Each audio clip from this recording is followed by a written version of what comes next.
Hi, for this tutorial we're going to take a look at how to back up your WordPress blog. Now we've already looked in one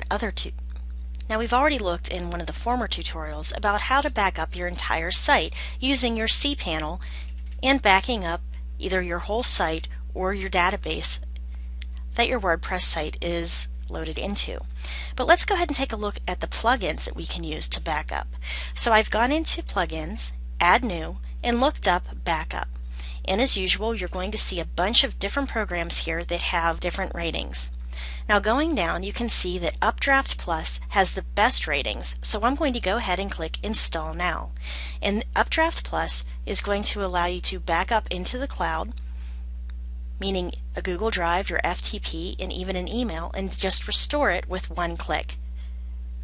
You can also back up your files and databases on separate schedules, so let's go ahead and click Install Now.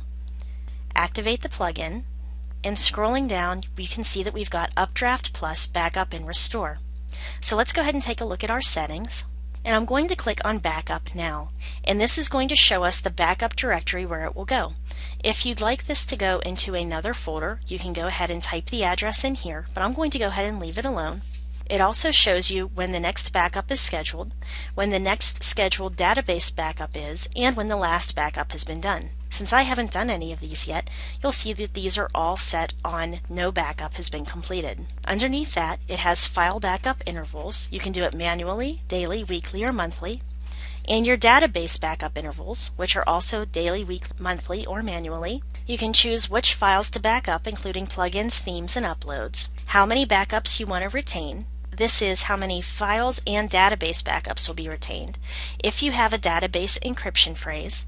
If you're going to be doing a remote backup, and this could be to Amazon S3, to a Google Drive, to an FTP, and to email. And I'm going to have it do a backup to an email. And then the email address where this will go. If you want to delete the local backup, and if you want to do it in debug mode. Once that's done, I'm going to click on Save Changes, and then I'm going to click on Backup Now. This is going to schedule a one-time backup. Click OK. And you can see now we have one backup file available. So I'm going to click on that file. It's going to show us when it took place, everything that was included in it, and if I need to restore it, I can click Restore, choose which file you want to restore from, and click on Restore Now. So that's just a way that we can use one plugin to go ahead in and back up our site. Let's go back into our plugins. We can also edit. And this is if you know HTML and want to edit your files. Again, not recommended unless you really know what you're doing. And you can also donate. Donating is a great idea because the people that make up these widgets for you are putting their hard-earned time and money into making these widgets. And if you donate, you give them a little something back.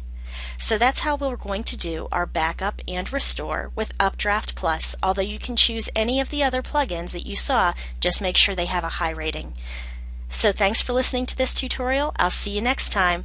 Have a great time with your WordPress page.